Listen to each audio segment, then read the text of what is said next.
प्यारे बच्चों, आज की इस वीडियो में 8th ग्रेड अभ्यास पुस्तिका 2024-25 का पाठ 1 से लेकर पाठ 15 तक का संपूर्ण हल देखेंगे। तो चलिए वीडियो की स्टार्ट करते हैं। पहला पाठ आता है आपका पाठ 1 में है वर्दे। देख लीजिए, पहले में है बहुविकल्पीय प्रश्न। प्रश्न क्रमांक पहला में है निम्नलिखित में से किस पंक्ति में अनुप्रास अलंकार है। तो इसमें से जो है आपका राइट आंसर हो जाएगा सी नंबर वर्दे वीणा वादनी वर्दे। तो इस तरह से आपको आंसर कर लेना है। इसके बाद दूसरा में है अमृत पीयूष अमी पर्याय शब्दों में रिक्त स्थानों के लिए उपयुक्त पर्यायवाची शब्द कौन सा है। तो आपको जो है इसमें सही उत्तर लिखना है सुधा। तीसरे में है वीणा बजाने वाली देवी कौन है। तो आपको उत्तर में लिखना है सरस्वती जी। तो इस तरह से आपको कर लेना है। इसके बाद नेक्स्ट क्वेश्चन आता है आपका चौथे में है कवि किसे जगमग करने को कह रहा है। तो आपको जो है इसमें बी नंबर भर लेना है संसार को। पाँचवें में है कवि किसके बंधन काटने की बात कह रहा। तो आपको जो है उत्तर में लिखना है ए नंबर हृदय के। तो इस तरह से आपको कर लेना है। इसके बाद नेक्स्ट क्वेश्चन आता है आपका नीचे दिए गए शब्दों में से उचित शब्द चुनकर रिक्त स्थानों की पूर्ति कीजिए। प्रश्न नंबर छठवां में है वर्दे कविता के रचयिता। तो आपको जो है यहाँ पे निराला भरना है। तो आप यहाँ भर दीजिएगा निराला। सातवें में है कवि ने भारत में। तो यहाँ पे आपको अमरम भरना है। आठवीं में जो है आपको मुक्त भरना है। नौवीं में आपको भरना है प्रकाश और 10वीं में आपको भरना है 4। इसके बाद नेक्स्ट आता है आपका अति लघुत्तरीय प्रश्न। प्रश्न क्रमांक 11 में है जलद मंद्र रव से कवि का क्या आशय है। तो आपको उत्तर में लिखना है इनके कंठ को कोमल और नवीन बादल के समान धीमा और गंभीर स्वर प्रदान कर दें। 12वीं में है कविता में कवि कौन सा निर्झर बहाने की बात कह रहा है। तो आपको उत्तर में लिखना है कवि ने ज्ञान की ज्योति से पूरे संसार को चमकाने की कामना की है। 13 में है वर्दे कविता की मुख्य भावना क्या है। तो आपको उत्तर में लिखना है कवि ने सरस्वती देवी से संपूर्ण भारतवर्ष में स्वतंत्रता की आवाज़ भर देने की कामना की है। इसके बाद नेक्स्ट क्वेश्चन आता है आपका प्रश्न क्रमांक 14। प्रश्न क्रमांक 14 में है इन शब्दों की वर्तनी शुद्ध करके लिखिए। मातृभूमि निर्झर प्रकाश अमृत। तो इसको जो है आपको सही करके लिखना है। यहाँ पे आपको सही करके लिखना है मातृभूमि। यहाँ पे आपको लिखना है निर्झर प्रकाश अमृत। तो इस तरह से आपको लिखना है। इसके बाद आता है आपका लघुत्तरीय प्रश्न। प्रश्न क्रमांक 15 में निम्नलिखित पंक्तियों का भाव स्पष्ट कीजिए। तो यहाँ पे उत्तर लिख देना है हे माँ सरस्वती आकाश के समान यह नया समाज सर्वत्र फैला हुआ है। इसमें नए नए कवि नवीन पक्षियों के समान चमकते हुए कल्पना की उड़ान भरने के लिए आकुल हैं। तो इस तरह से आपको करना है। इसके बाद आता है आपका प्रश्न क्रमांक 16। प्रश्न क्रमांक 16 में है नवजात शिशु के चरण कमल के समान सुंदर है। वाक्य में उपमेय उपमान साधारण धर्म एवं वाचक शब्द छाँट कर लिखिए। तो आपको उपमेय में लिखना है नवजात शिशु के चरण, उपमान में लिखना है कमल, साधारण धर्म में लिखना है सुंदर और वाचक शब्द में लिखना है समान। इसके बाद आता है आपका प्रश्न क्रमांक 17। आकाश के 3 पर्यायवाची शब्द लिखकर उन्हें वाक्यों में प्रयोग कीजिए। तो पहला है आपका नभ। आपको वाक्य में प्रयोग करना है नभ में विचरण करने वाले पक्षी पर कोई रोक नहीं। गगन में लिखना है अमेरिका में बहुत सारी गगनचुंबी इमारतें हैं। अंबर में लिखना है धरती अंबर जहाँ मिलते प्रतीत होते हैं वह क्षितिज कहलाता है। तो इस तरह से आपको लिखना है। इसके बाद आता है आपका प्रश्न क्रमांक 18।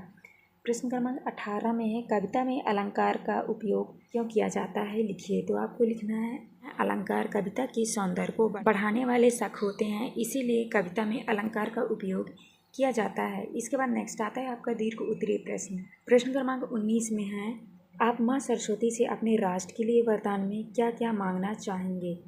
तो यहाँ पे देख लीजिए, यहाँ पे उत्तर लिखा है। आपको जो है इस तरह से आपको लिख लेना है। इसके बाद नेक्स्ट क्वेश्चन आता है आपका प्रश्न क्रमांक 20।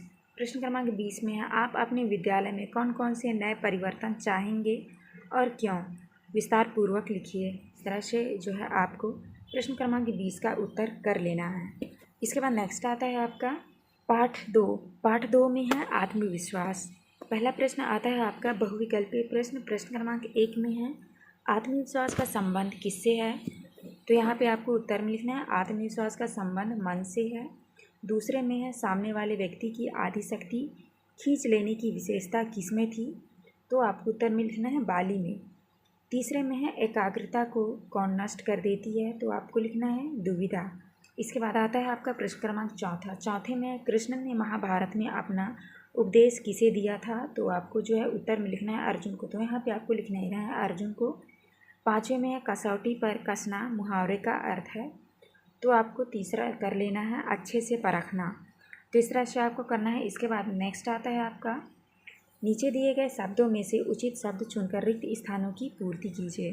तो आपको छठवें में भरना है शत्रु, और सातवें में आपको श्री कृष्ण, और आठवें में ज्योतिषी, नौवें में आपको भरना है निबंध, और 10वें में भरना है आपको शाली। तो इस तरह से आपको भर लेना है। इसके बाद आता है आपका अति लघु उत्तरीय प्रश्न। प्रश्न क्रमांक 11 में है निम्नलिखित शब्दों में से प्रत्यय छाँट कर लिखिए। तो आपको जो है इसमें प्रत्यय छाँट कर लिखना है। तो उत्तर में लिखना है ता लिखना है इक वाला वान।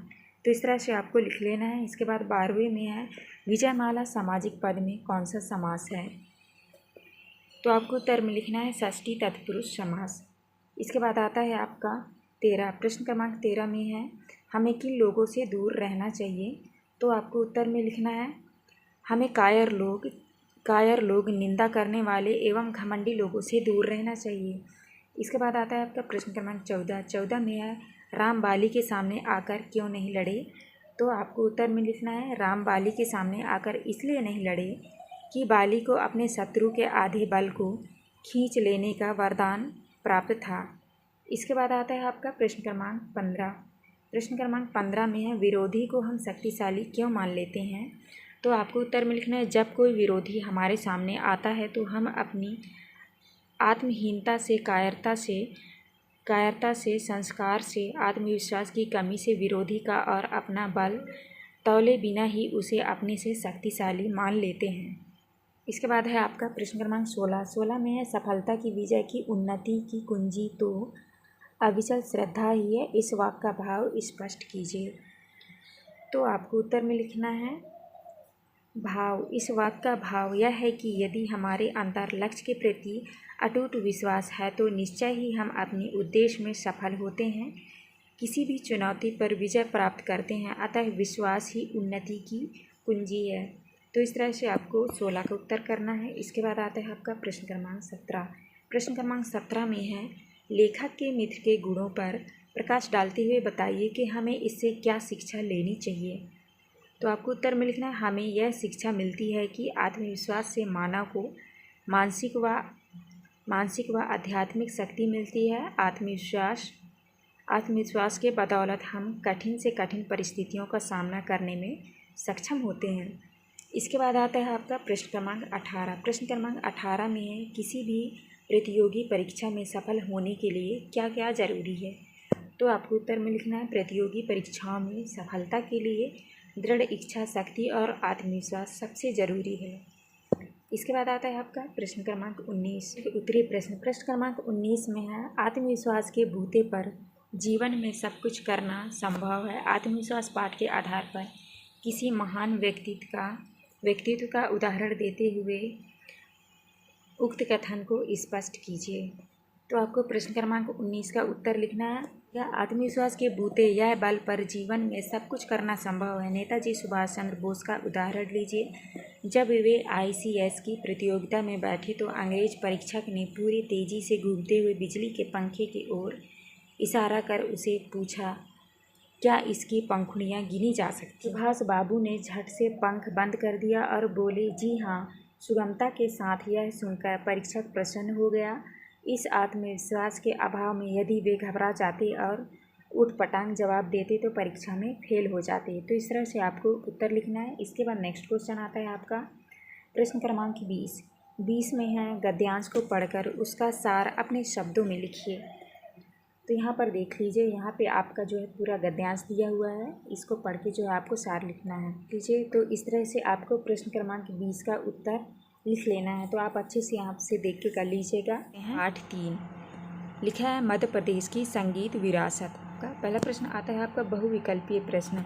यहाँ पे देख लीजिए, पहला प्रश्न आता है आपका भारतीय संस्कृति की आत्मा किसे कहा गया है?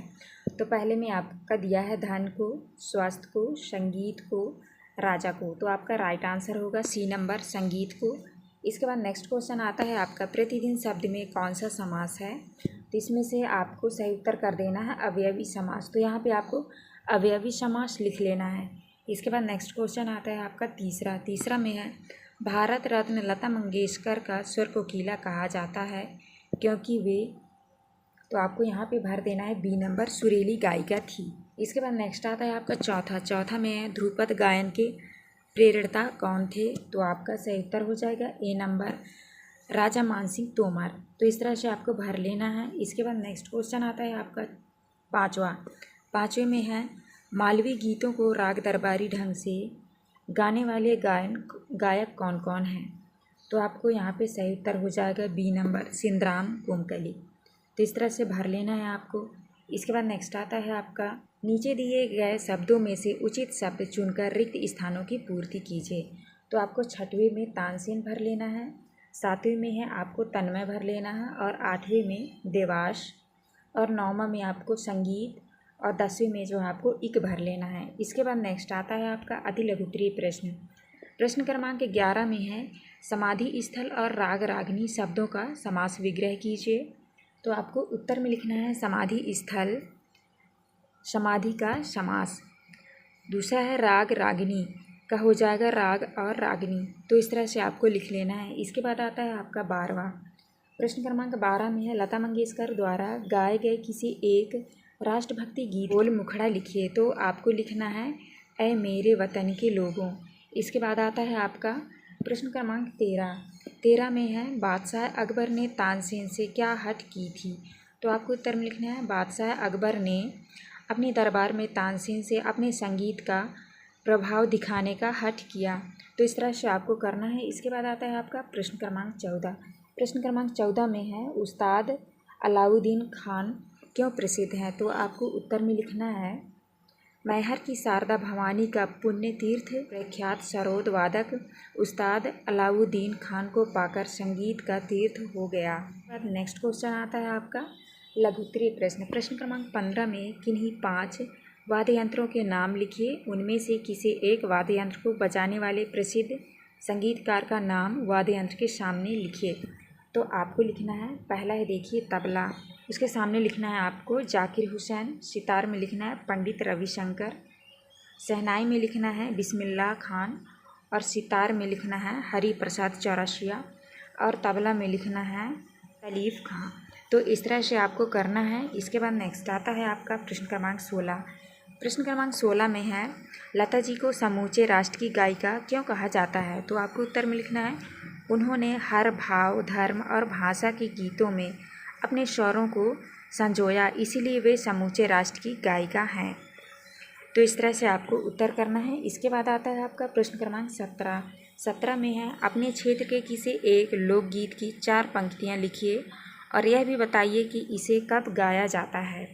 तो आपको उत्तर में लिखना है सावन लोकगीत। अरे बहना छाई घटा घनघोर, सावन के दिन आ गए, उमड़ उमड़ घन गरजते, अरे बहना ठंडी ठंडी पहल फुहार। तो इस तरह से जो है आपको उत्तर लिखना है। इसके बाद नेक्स्ट आता है आपका प्रश्न क्रमांक 18 में है मध्यकालीन भारत में संगीत का परंपरा कहाँ से प्रारंभ हुई? इस स्थान पर संगीत से जुड़ा कौन सा आयोजन होता है? तो आपको उत्तर में लिखना है मध्यकालीन भारत में संगीत की अनूठी परंपरा रही है। यह परंपरा ग्वालियर घराने से प्रारंभ हुई। ग्वालियर में अखिल भारतीय तानसेन समारोह का 3 दिवसीय आयोजन किया जाता है। इसके बाद आता है आपका दीर्घ उत्तरीय प्रश्न क्रमांक 19 में है मानव जीवन से संगीत कैसे जुड़ा है, अपने शब्दों में लिखिए। तो इसको जो है आप अपने से भी लिख सकते हैं। तो इसका उत्तर देख लीजिए, यहाँ पे आप इस तरह से लिख लीजिएगा। ऋषि मुनियों और साधकों की हजारों वर्षों की तपस्या एवं परिश्रम का प्रतिफल है। संगीत कहा जाता है कि जिस समाज में कला का स्थान नहीं होता वह समाज भी प्राणहीन हो जाता है। जिस समाज में कुमार गंधर्व जैसे संगीत प्रेमी पैदा हो जाते हैं वहाँ देश धन्य हो जाता है। कुमार गंधर्व का वास्तविक नाम सिंधराम कोमकली था। अपने पंडित B.R. देवधर से संगीत की शिक्षा प्राप्त की। 7 वर्ष की अल्प आयु में ही वे बाल गायक के रूप में विख्यात थे। तो इस तरह से आपको 19 का उत्तर करना है। इसके बाद आता है आपका प्रश्न क्रमांक 20 में है आप अपनी पसंद के किसी एक संगीतकार के बारे में कम से कम 10 पंक्तियाँ लिखिए। तो आपको उत्तर में लिखना है स्वर कोकिला लता मंगेशकर। आपको जो संगीतकार पसंद है आप उसके बारे में लिख सकते हैं। यहाँ पे हमने लिखा है स्वर कोकिला लता मंगेशकर के बारे में। पहला है इनका जन्म मध्य प्रदेश के इंदौर नगर में 1947 में हुआ। दूसरा है उन्होंने हर भाव, धर्म और भाषा के गीतों में अपने स्वरों को संजोया है। तीसरे में है इन्हें समूचे राष्ट्र की गायिका कहते हैं। चौथा है इनके गले में सरस्वती स्वयं विराजमान थीं। पाँचवें में है वे अपनी दिनचर्या के प्रति सदैव सचेत रहती हैं। छठवें में है इनकी इच्छा शक्ति ही उनकी सफलता का मूल मंत्र है। सातवां था लता जी को देश के सर्वोच्च नागरिक सम्मान भारत रत्न से सम्मानित किया गया है। तो इस तरह से आपको जो है लिख लेना है। इसके बाद आता है आपका पाठ 4। पाठ 4 में है अपराजिता। तो यहाँ पे आपकी निर्देश दिए हैं, आप पढ़ लीजिएगा।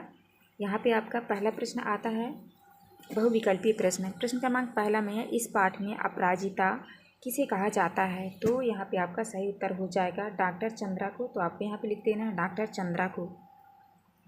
दूसरा है अपराजिता पाठ किस विधा में है। तो आपको जो है उत्तर में लिख देना है संस्मरण।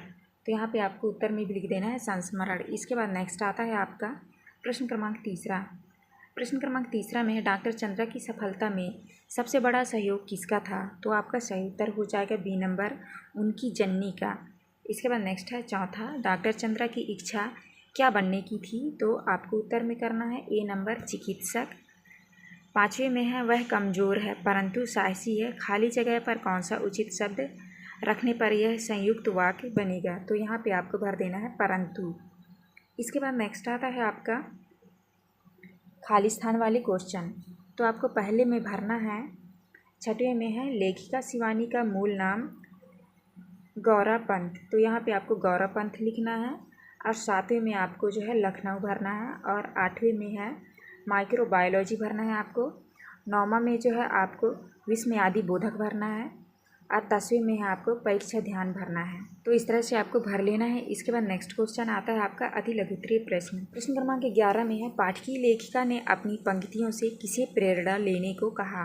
तो आपको उत्तर में लिखना है लेखिका अपनी पंक्तियों के माध्यम से उन व्यक्तियों को प्रेरणा देना चाहती है जिनकी भुजा करने पर उनका साहस थम गया है। इसके बाद नेक्स्ट आता है आपका प्रश्न क्रमांक 12। प्रश्न क्रमांक 12 में है डॉक्टर चंद्रा के व्यक्तित्व को एक शब्द या एक वाक्य में व्यक्त कीजिए। तो आपको उत्तर में लिखना है अपराजिता जिन्होंने कभी हार नहीं मानी। तो इस तरह से आपको करना है। इसके बाद आता है आपका प्रश्न क्रमांक 13। प्रश्न क्रमांक 13 में है रचना के आधार पर वाक्य के प्रकार लिखिए। तो आपको रचना के आधार पर वाक्य के 3 प्रकार आपको लिखना है। पहला है साधारण या सरल वाक्य, दूसरे में है मिश्रित वाक्य और तीसरा है संयुक्त वाक्य। तो इस तरह से आपको करना है। इसके बाद नेक्स्ट क्वेश्चन आता है आपका प्रश्न क्रमांक 14। प्रश्न क्रमांक 14 में है डॉक्टर चंद्रा की माँ श्रीमती सुब्रमण्यम के किस गुण से आप प्रभावित हैं। तो आपको उत्तर में लिखना है उन्होंने अपने सुख को त्याग कर अपनी पुत्री के सपनों को सच में बदला। इस गुण ने मुझे प्रभावित किया। इसके बाद आता है आपका लघुत्तरीय प्रश्न। प्रश्न क्रमांक 15 में है अपराजिता पाठ की लेखिका ने लड़की को देवांगना क्यों कहा है। तो आपको उत्तर में लिखना है क्योंकि विकलांग होने के बावजूद भी उनमें धैर्य साहस था। इसके बाद आता है आपका प्रश्न क्रमांक 16। प्रश्न क्रमांक 16 में है साहसी जननी किसे कहा गया है और क्यों। तो आपको उत्तर में लिखना है साहसी जननी डॉक्टर चंद्रा की माता सुब्रमण्यम को कहा गया है क्योंकि 25 वर्ष तक उन्होंने कठिन साधना की थी। इसके बाद आता है आपका 17। प्रश्न क्रमांक 17 में है इस पाठ का शीर्षक अपराजिता क्यों कहा गया है। तो आपको उत्तर में लिखना है यह एक ऐसी विकलांग महिला की मार्मिक कथा है जिसमें अद्भुत धैर्य, दृढ़ इच्छा शक्ति और अनवरत साधना से अपने जीवन को सक्रिय और सफल बनाया। विषम परिस्थितियों में वह साहसपूर्वक आगे बढ़ती रही, अपराजिता बनी रही। तो इस तरह से आपको प्रश्न क्रमांक 17 का उत्तर लिखना है। इसके बाद आता है आपका प्रश्न क्रमांक 18। प्रश्न क्रमांक 18 में है डॉक्टर चंद्रा की ऊपरी धड़ में गति कैसे आई। तो आपको उत्तर में लिखना है 1 वर्ष तक कष्ट साहस उपचार चला और एक दिन स्वयं ही इसके ऊपरी धड़ में गति आ गई। तो इस तरह से आपको करना है। इसके बाद आता है आपका दीर्घ उत्तरीय प्रश्न। प्रश्न क्रमांक 19 में है 25 वर्ष तक इस सहिष्णु महिला ने पुत्री के साथ साथ कैसी कठिन साधना की। इस वाक्य में लेखिका ने किसके जीवन को कठिन साधना कहा है और क्यों। तो आपको उत्तर में लिखना है डॉक्टर चंद्रा और उनकी अद्भुत साहसी जननी टी सुब्रमण्यम को 25 वर्ष तक इस सहिष्णु महिला ने पुत्री के साथ साथ कठिन साधना की। इस साधना का सुखद अंत हुआ 1976 में, जब चंद्रा को डॉक्टर मिली माइक्रोबायोलॉजी में अपंग स्त्री पुरुषों में इस विषय में डॉक्टर पाने वाली चंद्रा प्रथम भारतीय है। जब इसे सामान्य ज्वर के चौथे दिन परीक्षालय हुआ तो गर्दन के नीचे इसका स्वार्ग अचल हो गया। बड़े बड़े डॉक्टरों ने कहा यह कभी रोग मुक्त नहीं हो पाएंगी। तरह में आपका दिया है भक्ति के पद। पहला प्रश्न आता है आपका बहुविकल्पीय प्रश्न। प्रश्न क्रमांक पहला में है मात्रिक छंद दोहा में पहले, तीसरे, दूसरे और चौथे चरण विषम और सम चरणों में कितनी कितनी मात्राएं होती हैं। तो आपका सही उत्तर हो जाएगा ए नंबर। यहाँ पे आपको उत्तर में लिख लेना है 13, 11। दूसरा आता है चरणवार मात्राओं की दृष्टि से दोहा का विपरीत छंद कौन सा है। उत्तर हो जाएगा आपका सोरठा। इसके बाद नेक्स्ट आता है आपका तीसरा में है श्री राम की भक्ति करने वाले इनमें से मुख्य कवि कौन है। तो उत्तर हो जाएगा आपका सी नंबर तुलसीदास जी। चौथे में है इनमें से कमल का पर्यायवाची कौन सा है। उत्तर हो जाएगा आपका पंकज। इसके बाद नेक्स्ट क्वेश्चन आता है आपका पाँचवा में है इनमें से शुद्ध वर्तनी वाला शब्द कौन सा है। तो आपका सही उत्तर हो जाएगा वाल्मीकि। इसके बाद नेक्स्ट क्वेश्चन आता है आपका रिक्त स्थान वाले प्रश्न। तो पहले में जो है आपको यहाँ पे भरना है श्री कृष्ण, दूसरे में भरना है आपको श्री राम और 8वें में भरना है आपको तुलसीदास, 9वें क्वेश्चन में आपको भरना है सूरदास और 10वें में भरना है आपको प्यासा। इसके बाद आता है आपका अति लघुत्तरीय प्रश्न। प्रश्न क्रमांक 11 में है अधगम का उद्धारक किसे कहा गया है। तो आपका उत्तर हो जाएगा अधगम का उद्धारक भगवान श्री राम को कहा गया है। 12 में है प्रभु जी तुम घन वन हम मोरा, पंक्ति में घन का अर्थ क्या है। उत्तर हो जाएगा इस पंक्ति में घन का अर्थ बादल है। नेक्स्ट क्वेश्चन है आपका 13 नंबर। 13 में है गिरधर नागर किसे कहा गया है। उत्तर हो जाएगा गिरधर नागर भगवान श्री कृष्ण को कहा गया है। प्रश्न क्रमांक 14 में है मात्राओं की गणना कर बताइए यह कौन सा छंद है। तो आपका जो उत्तर है यहाँ से कर लीजिएगा, लिखा है मात्रिक छंद।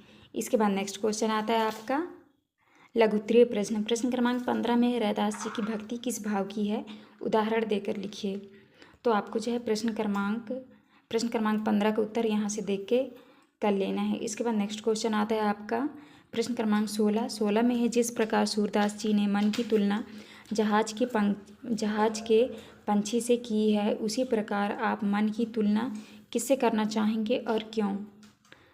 तो यहाँ से आपको प्रश्न क्रमांक 16 का उत्तर कर लेना है। इसके बाद नेक्स्ट क्वेश्चन आता है आपका 17 में है अहल्या का उद्धार कैसे हुआ। तो ये रहा आपका प्रश्न क्रमांक 17 का उत्तर, आप यहाँ से कर लीजिएगा। इसका बचा हुआ आधा उत्तर जो है यहाँ है, तो आप यहाँ से कर लीजिएगा। इसके बाद नेक्स्ट क्वेश्चन आता है आपका प्रश्न क्रमांक 18। ये आपका प्रश्न क्रमांक 18, तो ये प्रश्न क्रमांक 18 का उत्तर आप यहाँ से कर लीजिएगा। इसके बाद नेक्स्ट आता है आपका दीर्घ उत्तरीय प्रश्न। प्रश्न क्रमांक 19 में रैदास को किसके नाम की रट लगी है और वे इस आदत को क्यों नहीं छोड़ पा रहे हैं। तो आपको जो है प्रश्न क्रमांक 19 का उत्तर यहाँ से देख के कर लेना है। इसके बाद नेक्स्ट क्वेश्चन आता है आपका प्रश्न क्रमांक 20 में भक्ति काल के प्रमुख कवि कौन कौन हैं, उनमें से किसी एक के बारे में 5 पंक्तियाँ लिखिए। तो आपको जो है प्रश्न क्रमांक 20 का उत्तर यहाँ से देख के कर लेना है। तो इस तरह से आप कर लीजिएगा। इसके बाद नेक्स्ट पार्ट आता है आपका पार्ट 7 में है भेड़ाघाट। पहला क्वेश्चन आता है आपका भेड़ाघाट में कौन सी नदी बहती है। तो आपका जो है उत्तर हो जाएगा बी नंबर नर्मदा। दूसरे में है लोक मान्यता के अनुसार भेड़ाघाट में तपस्या करने वाले ऋषि कौन हैं। तो आपका उत्तर हो जाएगा ए नंबर भृगु। तीसरे क्वेश्चन में है नर्मदा नदी का उद्गम कहाँ से हुआ। उत्तर हो जाएगा अमरकंटक से। इसके बाद नेक्स्ट आता है आपका चौथा में सही वर्तनी वाला शब्द कौन सा है। तो आपका उत्तर हो जाएगा बी नंबर प्रपात। इसके बाद आता है आपका पाँचवा में है, उन्होंने जन्म लेते ही भेड़ाघाट देखा है और भेड़ाघाट देखते देखते ही मिट जाएंगे। लेखक ने यह बात किसके बारे में कही है? तो आपका उत्तर हो जाएगा सी नंबर मछलियों व मगरमच्छों के लिए। इसके बाद नेक्स्ट क्वेश्चन आता है आपका रिक्त स्थान वाले। तो आपको जो है प्रश्न क्रमांक 6 में नर्मदा नदी की लंबाई, तो आपको यहाँ पे 800 भरना है। प्रश्न क्रमांक 7 में आपको नर्मदा भरना है और 8 में तपस्वी। इसके बाद नेक्स्ट आता है आपका 9वां। प्रश्न क्रमांक 9वां में आपको भरना है, आपको धर भरना है। इसके बाद आता है आपको 10वां में आपको भरना है अरावली। इसके बाद नेक्स्ट क्वेश्चन आता है आपका अति लघुत्तरीय प्रश्न। प्रश्न क्रमांक 11 में है, पाठ के अनुसार संस्कृत कोश में नींबू का उल्लेख करना कौन भूल गया था? तो आपको जो है प्रश्न क्रमांक 11 का उत्तर यहाँ से कर लेना है। 12 में है, लेखक ने भेड़ाघाट की चट्टानों को तपस्या क्यों कहा है? तो आपको प्रश्न क्रमांक 12 का उत्तर यहाँ से कर लेना है। इसके बाद नेक्स्ट आता है आपका 13 में है, दूध धारा क्या है? 13 आपका प्रश्न क्रमांक 13 का उत्तर यहाँ से कर लीजिएगा। इसके बाद नेक्स्ट आता है आपका प्रश्न क्रमांक 14 में है, नीचे दिए गए शब्दों का प्रयोग कर एक वाक्य बनाइए। 13 मील भेड़ाघाट दूर से जबलपुर तो है। तो आपको जो है इस तरह से बना के लिख लेना है। इसके बाद नेक्स्ट क्वेश्चन आता है आपका लघुत्तरीय प्रश्न। प्रश्न क्रमांक 15 में है, हिमालय की बर्फीली चोटियों और नर्मदा में क्या अंतर है? तो यहाँ से आपको प्रश्न क्रमांक 15 का उत्तर कर लीजिएगा। इसके बाद नेक्स्ट क्वेश्चन आता है आपका प्रश्न क्रमांक 16 में ही नर्मदा मानो यहाँ चांदी के कारागार की बंदिनी है। इस पंक्ति का आशय क्या है? तो आपको जो है यहाँ पे प्रश्न क्रमांक 16 का उत्तर कर लेना है। इसके बाद नेक्स्ट क्वेश्चन आता है आपका 17। प्रश्न क्रमांक 17 में है, लेखक माखनलाल चतुर्वेदी का नर्मदा से महत्व क्यों है? तो आपको जो है प्रश्न क्रमांक 17 का उत्तर यहाँ से कर लीजिएगा। इसके बाद नेक्स्ट आता है आपका 18 में है, जा तो दूध थाला आए, यह बात किसने कही थी? इस वाक्य को मानक भाषा में लिखिए। तो आपको प्रश्न क्रमांक 18 का उत्तर यहाँ से देख के कर लेना है। इसके बाद नेक्स्ट क्वेश्चन आता है आपका दीर्घ उत्तरीय प्रश्न। प्रश्न क्रमांक 19 में है, बड़ा छोटों को सिर पर लेकर ही बड़ा होता है। पंक्ति के आशय को स्पष्ट करते हुए लिखिए कि यह किस संदर्भ में कही गई है। तो ये रहा आपका प्रश्न क्रमांक 19 का उत्तर, यहाँ से आप कर लीजिएगा। इसके बाद आता है आपका प्रश्न क्रमांक 20 में है, भेड़ाघाट के अतिरिक्त मध्य प्रदेश की किसी एक धार्मिक एवं सांस्कृतिक शील के बारे में लिखिए।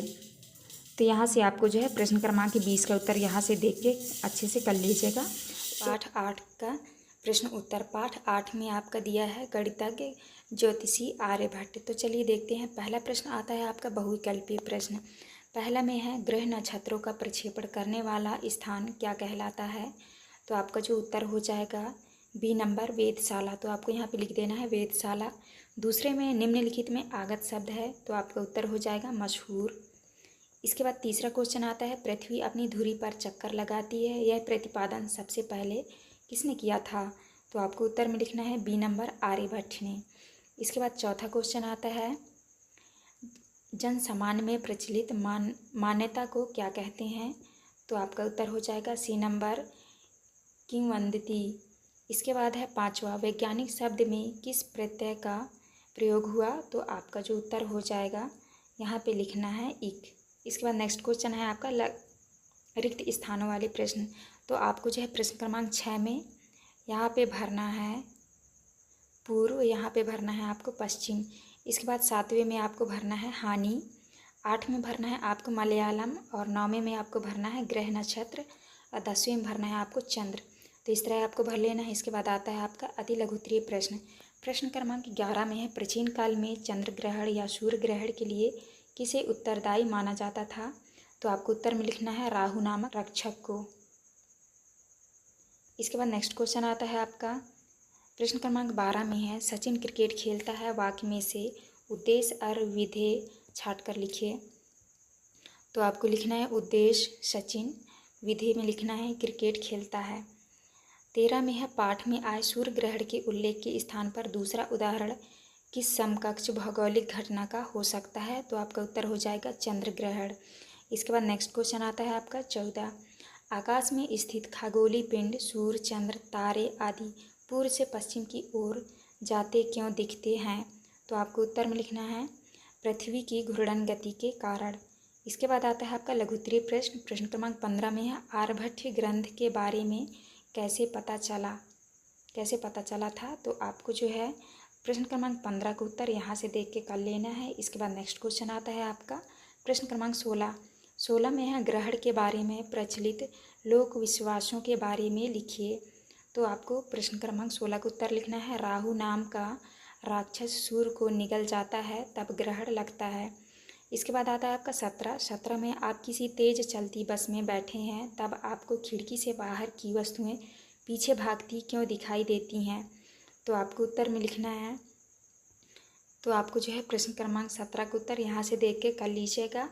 इसके बाद नेक्स्ट क्वेश्चन आता है 18 में है विज्ञान के विभिन्न क्षेत्रों में प्राचीन भारत की देन के बारे में लिखिए। तो आपको जो है प्रश्न क्रमांक 18 का उत्तर यहाँ से देख के कर लेना है। इसके बाद नेक्स्ट क्वेश्चन आता है आपका दीर्घ उत्तरीय प्रश्न। प्रश्न क्रमांक 19 में है आर्यभट्ट के वैज्ञानिक योगदान के बारे में अपने विचार लिखिए।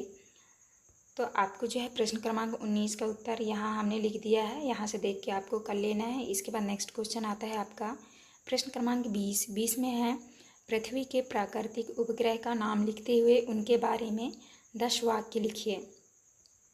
तो यहाँ पे आपको प्रश्न क्रमांक 20 का उत्तर इस तरह से देख के कर लेना है। इस वीडियो में देखेंगे पाठ 9 में आपका दिया हुआ है बिरसा मुंडा।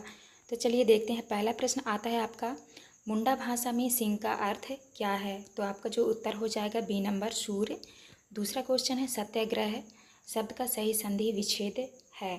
तो आपका सही उत्तर हो जाएगा बी नंबर सत्य प्लस आग्रह। इसके बाद तीसरा आता है चेचक फैलाने पर ग्रामवासियों को बिरसा मुंडा के विरुद्ध किसने भड़काया था। तो आपका उत्तर हो जाएगा सी नंबर ओझाओं ने। इसके बाद आता है आपका चौथा में जनजातियों के प्रमुख हथियार हैं। तो आपका उत्तर हो जाएगा डी नंबर भाला तीर कमान। पाँचवें में है अदालत द्वारा जारी आज्ञा पत्र कहलाता है। तो आपका हो जाएगा सी नंबर वारंट। इसके बाद नेक्स्ट क्वेश्चन आता है आपका रिक्त स्थानों वाले प्रश्न। तो आपको प्रश्न क्रमांक 5वें में जो है आपको भरना है 1857 और ये आपका 6वां है। 7वें में आपको भरना है आलोचना और 8वें नंबर में आपको भरना है समाज और 9वां में भरना है आपको दिगु और 10 में भरना है हकीम। तो इस तरह आपको भर लेना है। इसके बाद नेक्स्ट क्वेश्चन आता है आपका 11। प्रश्न क्रमांक 11 में है उपचार के लिए बिरसा मुंडा जड़ी बूटियों के उपयोग के साथ साथ क्या बताया करते थे। तो आपको उत्तर में लिखना है उपचार के लिए बिरसा मुंडा जड़ी बूटियों के उपयोग के साथ साथ स्वास्थ्य हेतु लाभदायक सलाह दिया करते थे। 12 में है तन्मय शब्द का संधि विच्छेद कीजिए। तो आपको लिखना है, तो आपको जो है इस तरह से आपको संधि विच्छेद लिखना है। इसके बाद नेक्स्ट आता है आपका प्रश्न क्रमांक 13। बिरसा ने चाईबासा के मिशन स्कूल को क्यों छोड़ा। तो उत्तर में लिखना है क्योंकि बिरसा को चाईबासा के स्कूल में दास्ता का अनुभव हुआ जो उन्हें पसंद नहीं था। 14 में है बिरसा मुंडा के आंदोलन को आप किस रूप में देखते हैं। उत्तर में लिखना है यह आंदोलन अन्याय और शोषण के विरुद्ध था। इसके बाद नेक्स्ट क्वेश्चन आता है आपका लघुत्तरीय प्रश्न। प्रश्न क्रमांक 15 में है मुंडा जनजाति के लोग बिरसा को अवतार क्यों मानते थे। तो उत्तर में लिखना है क्योंकि बिरसा उपचार करने के साथ साथ मुंडा जनजाति को अच्छे उपदेश दिया करते थे। इसके बाद आता है आपका प्रश्न क्रमांक 16 में है इन शब्दों में उचित उपसर्ग जोड़कर इनके विलोम शब्द बनाइए। विश्वास, मान, आदर, देश। तो इस तरह से जो है आपको लिख लेना है। इसके बाद नेक्स्ट आता है आपका प्रश्न क्रमांक 17 में है बिरसा मुंडा ने किस उद्देश्य से अपना आंदोलन आरंभ किया था। तो आपको प्रश्न क्रमांक 17 का उत्तर यहाँ से देख के कर लेना है। इसके बाद नेक्स्ट आता है आपका प्रश्न क्रमांक 18 में मुंडा आंदोलन पर प्रथम स्वतंत्रता संग्राम आंदोलन का क्या प्रभाव पड़ा था। तो आपको जो है प्रश्न क्रमांक 18 का उत्तर यहाँ से देख के अच्छे से कर लेना है। इसके बाद जो है नेक्स्ट क्वेश्चन आता है आपका दीर्घ उत्तरीय प्रश्न। प्रश्न क्रमांक 19 में है अंग्रेजों द्वारा भारतीयों पर किए गए अन्याय और अत्याचार का वर्णन कीजिए। तो आपको प्रश्न क्रमांक 19 का उत्तर यहाँ से देख के अच्छे से कर लीजिएगा। इसके बाद जो है नेक्स्ट क्वेश्चन आता है आपका प्रश्न क्रमांक 20 में है बिरसा मुंडा के तत्कालीन सामाजिक परिवेश का वर्णन कीजिए। तो आपको जो है बिरसा मुंडा के बारे में यहाँ से देख के आपको लिख लेना है। तो देखेंगे पाठ 11 में है गिरधर की कुंडलियाँ। तो चलिए क्वेश्चन की ओर चलते हैं। पहला क्वेश्चन आता है आपका बहुविकल्पी प्रश्न। प्रश्न क्रमांक पहले में है कुंडलियाँ छंद बनता है, तो आपका उत्तर हो जाएगा बी नंबर दोहा और रोला से। इसके बाद नेक्स्ट है दूसरे में है अनुस्वर युक्त सही वर्तनी वाला शब्द है, तो आपका उत्तर हो जाएगा ए नंबर चांदी, तो आपको इस तरह चांदी कर देना है। तीसरे में है व्यवहार में विनम्रता कैसे आती है, तो आपको उत्तर में करना है ए नंबर मीठी मीठी वाणी से, तो यहाँ पे आपका वाणी हो जाएगा, तो आप इस तरह कर लीजिएगा। इसके बाद नेक्स्ट क्वेश्चन आता है आपका चौथे में है कोयल में कौन सी विशेषता नहीं होती, तो आपको उत्तर में करना है सी नंबर कर्कशता। इसके बाद पाँचवें में है दिए गए छंद के प्रत्येक चरण में मात्राओं की गणना संख्या होगी। जय हनुमान ज्ञान गुण सागर, जय कपीस तिहुलोक उजागर, रामदूत अतुलित बल धामा, अंजनी पुत्र पवन सुत नामा। तो इसमें से जो है आपका सही उत्तर हो जाएगा सी नंबर 16। तो इस तरह आपको करना है। इसके बाद नेक्स्ट आएगा आपका नीचे दिए गए शब्दों में से उचित शब्द चुनकर रिक्त स्थानों की पूर्ति कीजिए। तो यहाँ पे रिक्त स्थानों वाले प्रश्न हैं। छठवें में जो है आपको कुंडलियाँ भरना है, 7 में आपको गिरता और 8 में आपको भरना है सपनों। इसके बाद नेक्स्ट है आपका 9वें में है आपको भरना है बहता और 10वें में आपको भरना है उपमा।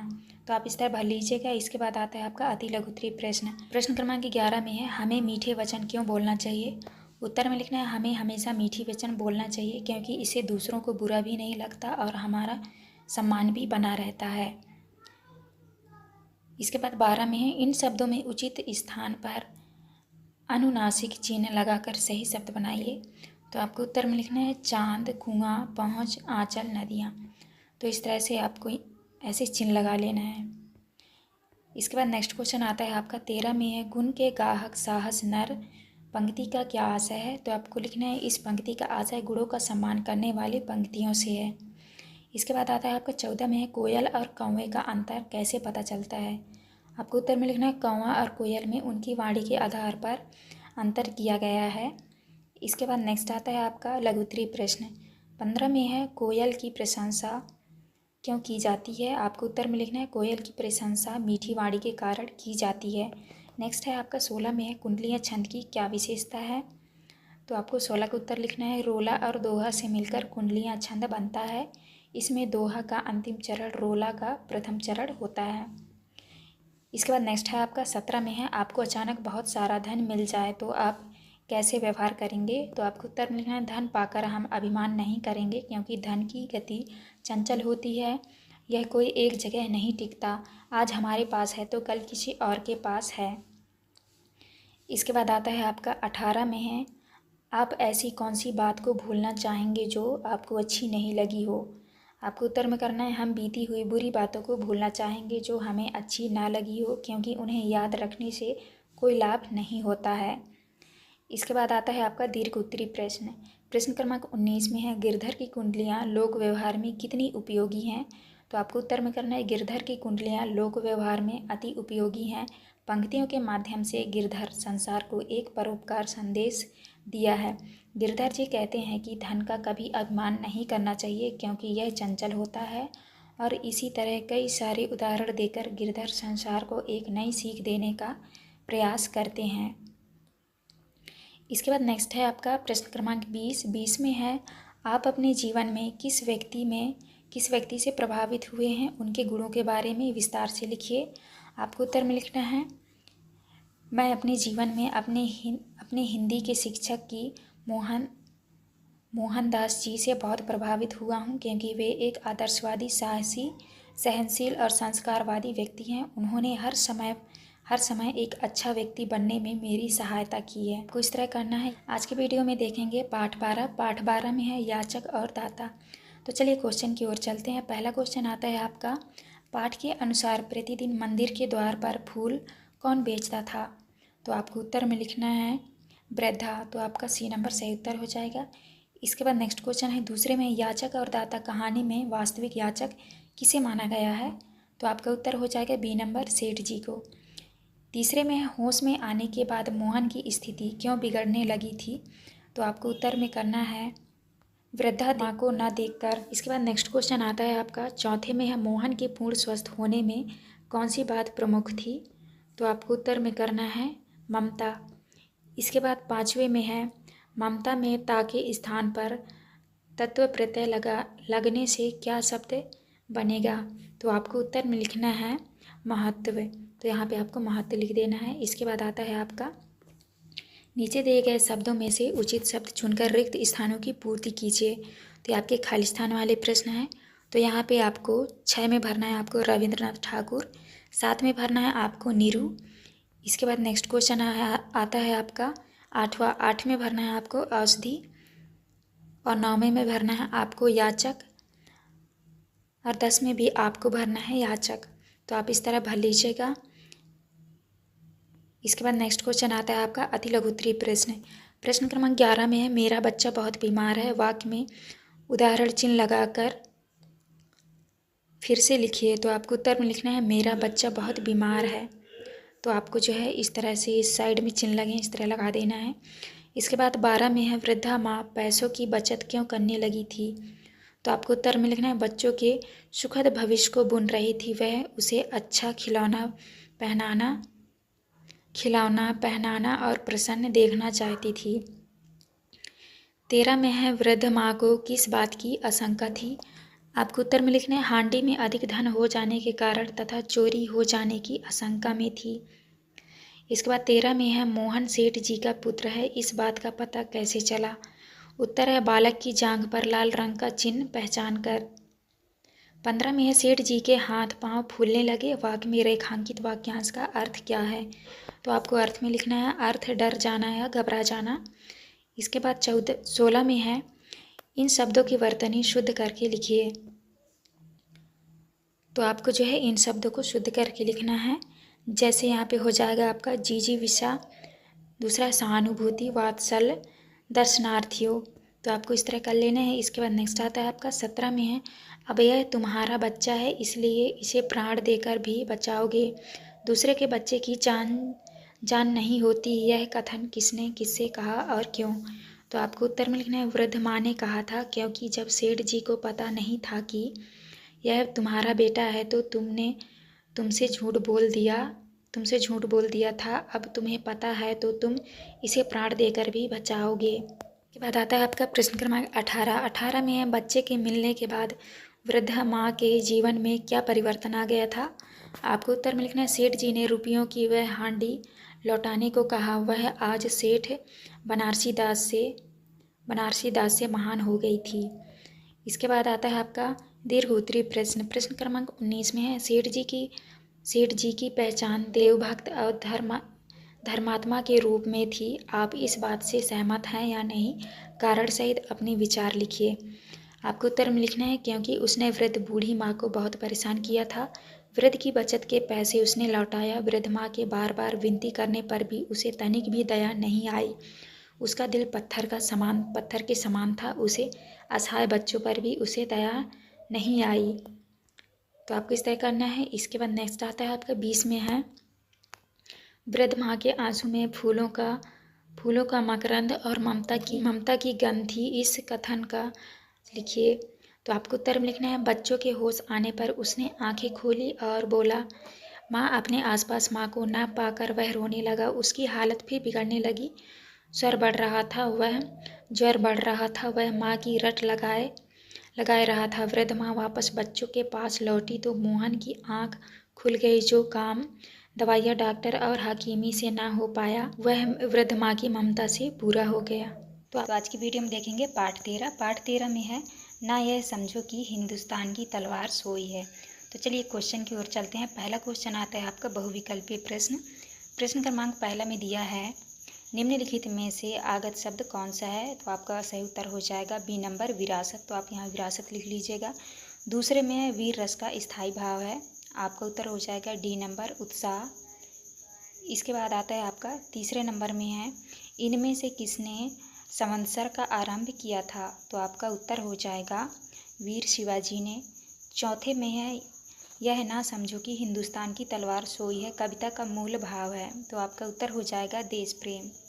इसके बाद नेक्स्ट क्वेश्चन आता है आपका प्रश्न क्रमांक 5 में है इनमें से शुद्ध वर्तनी वाला शब्द लिखिए। तो आपको उत्तर में लिखना है श्रृंगार। इसके बाद नेक्स्ट आता है आपका रिक्त स्थानों वाले प्रश्न। तो यहाँ पे दिया है प्रश्न क्रमांक 6 में आपको भरना है तुकांत स्थिति कहलाती है। तुकांत स्थिति कहलाती है, तो यहाँ पे आपको भरना है तुकांत। और 7 में भरना है आपको पुरु। इसके बाद 8 में भरना है आपको तलवार। 9 में भरना है, 9वें में आपको भरना है अंतिम। 10वें में भरना है आपको रौद्र। तो आप इस तरह भर लीजिएगा। इसके बाद नेक्स्ट क्वेश्चन आता है आपका अति लघुत्तरीय प्रश्न। प्रश्न क्रमांक 11 में है हमने संसार को कौन सा संदेश दिया है। आपको आंसर में करना है हमने संसार को शांति का संदेश दिया है। इसके बाद 12 में है कविता में वीरों की किस बात का उल्लेख किया है। तो आपको आंसर में लिखना है कविता में वीरों के शौर्य और पराक्रम का उल्लेख किया है। इसके बाद नेक्स्ट क्वेश्चन आता है आपका प्रश्न क्रमांक 13 में है भारत ने विश्व को कौन सा संदेश दिया है। तो आपको आंसर में करना है भारत ने विश्व को शांति और प्रेम का संदेश दिया है। इसके बाद आता है आपका प्रश्न क्रमांक 14 में है आगत शब्द किस प्रकार के शब्द हैं। तो आपको उत्तर में लिखना है आगत शब्द वह शब्द होते हैं जो अन्य देशों की भाषाओं से लेकर बोले जाते हैं। इसके बाद नेक्स्ट आता है आपका लघुत्तरीय प्रश्न। प्रश्न क्रमांक 15 में है करुण रस का स्थायी भाव बताते हुए करुण रस का एक उदाहरण दीजिए। तो आपको उत्तर में लिखना है करुण रस का स्थायी भाव शोक है। उदाहरण में लिखना है अभी तो मुकुट बांधा था माथ हुए कल ही हल्दी के हाथ, खुले भी ना थे लाज के बोल, खिले थे चुंबन शून्य कपोल।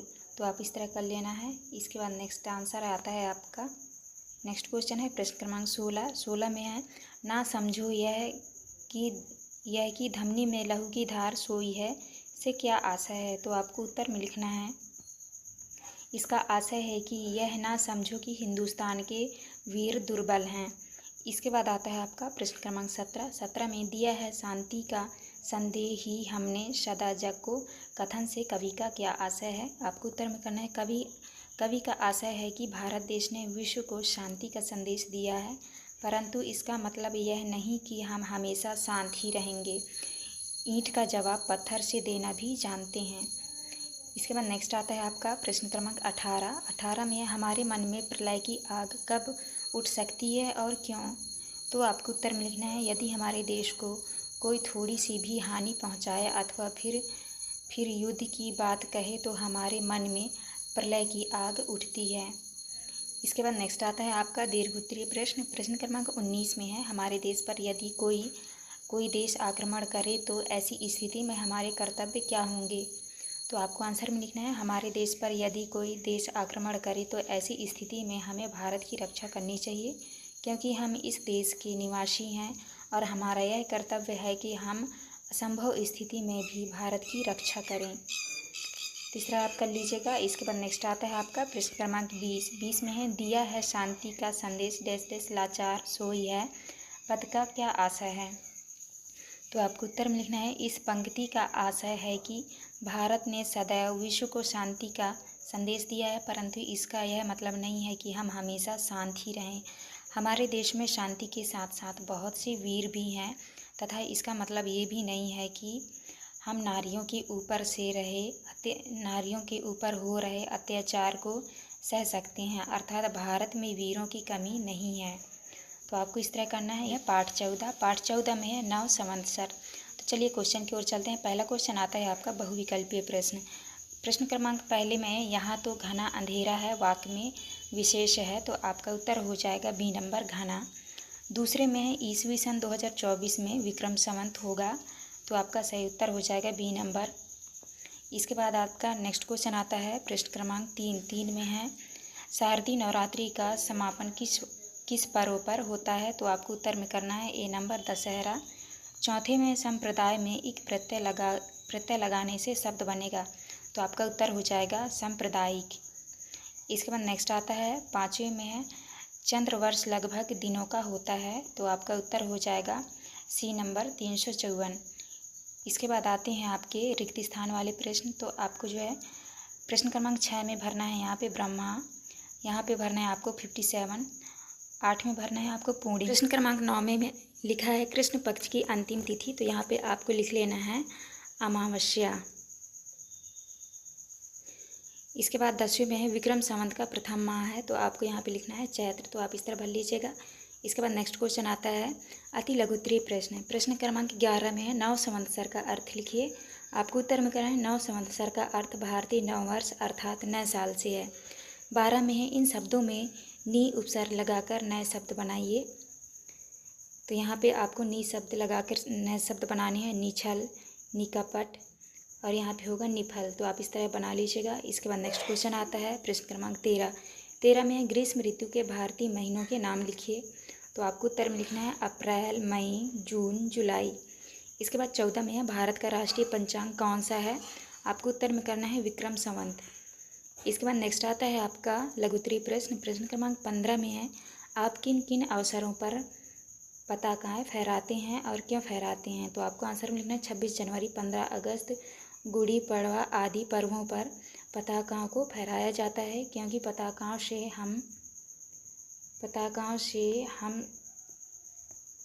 हम सम्मान महसूस करते हैं।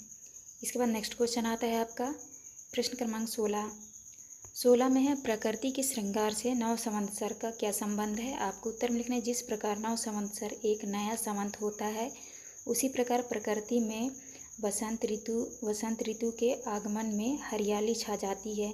इसी तरह प्रकृति वसंत ऋतु में अपना श्रृंगार करती है।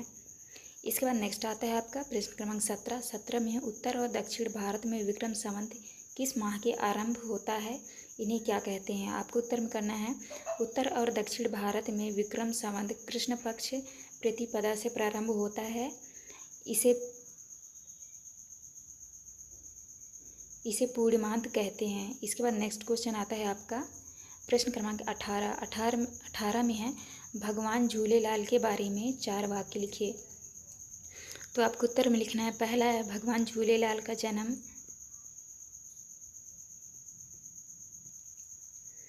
झूलेलाल का जन्म 1007 को हुआ था। दूसरा है यह भाई रतन राय के घर में हुए थे।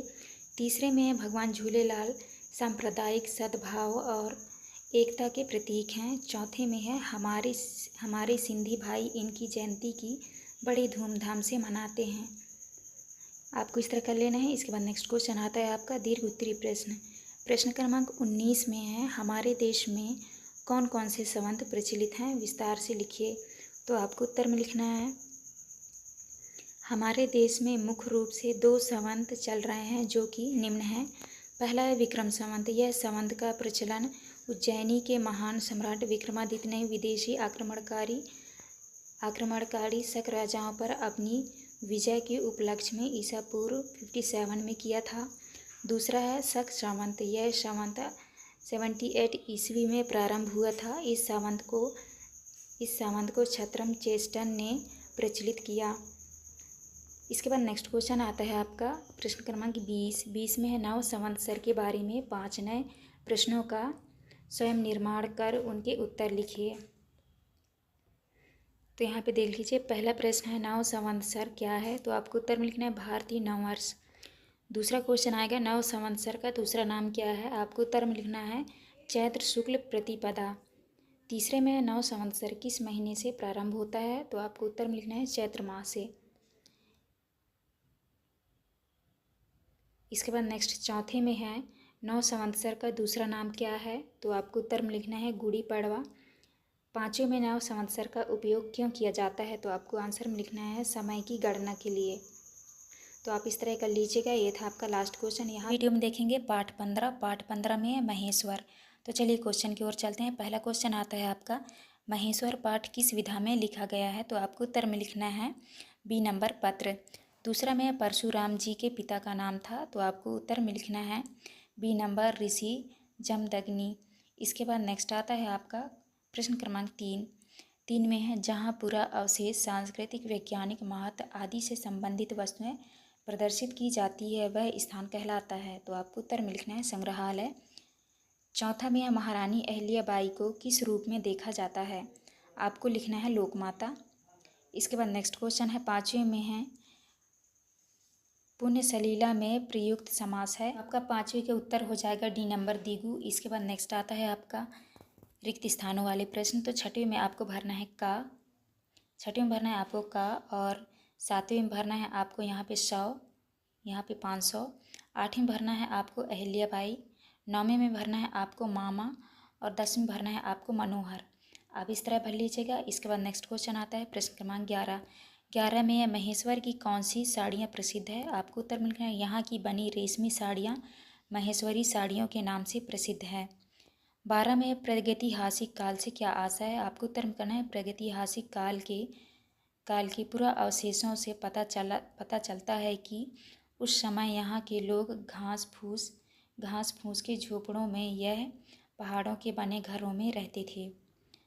इसके बाद 13 में है अनु उपसर्ग लगाकर 4 शब्द बनाइए। तो आपको उत्तर में लिखना है अनुरास, अनुचित, अनुप्रास, अनुप्रयाग। तो आप इस तरह बना लीजिएगा। इसके बाद 14 में महेश्वर पर किस किस सभ्यता का प्रभाव पड़ा? इस दौरान क्या परिवर्तन हुआ? आपको उत्तर में करना है महेश्वर पर मौर्य सातवाहन और गुप्तकालीन सभ्यताओं का प्रभाव पड़ा। इस दौरान यहाँ अलंकार युक्त भवनों का निर्माण होने लगा। इसके बाद आता है आपका लघुत्तरीय प्रश्न। प्रश्न क्रमांक 15 में है पत्र के प्रमुख अंग कौन कौन से हैं? लिखिए। आपको उत्तर में लिखना है पत्र के लेखन के निम्न महत्वपूर्ण अंग हैं। पहला है उचित संबोधन और अभिवादन। दूसरा है पत्र भेजने वाले का नाम एवं पता। तीसरा है विषय वस्तु का शीर्षक। चौथे में है पत्र के अंत में शिष्टाचारपूर्ण समापन। इस तरह कर लीजिएगा। इसके बाद आता है आपका 16 महेश्वर की ऐतिहासिकता किन चीज़ों से प्रमाणित होती है? आपको उत्तर में लिखना है महेश्वर की ऐतिहासिकता उनके किले, भगवान शिव के शिवाल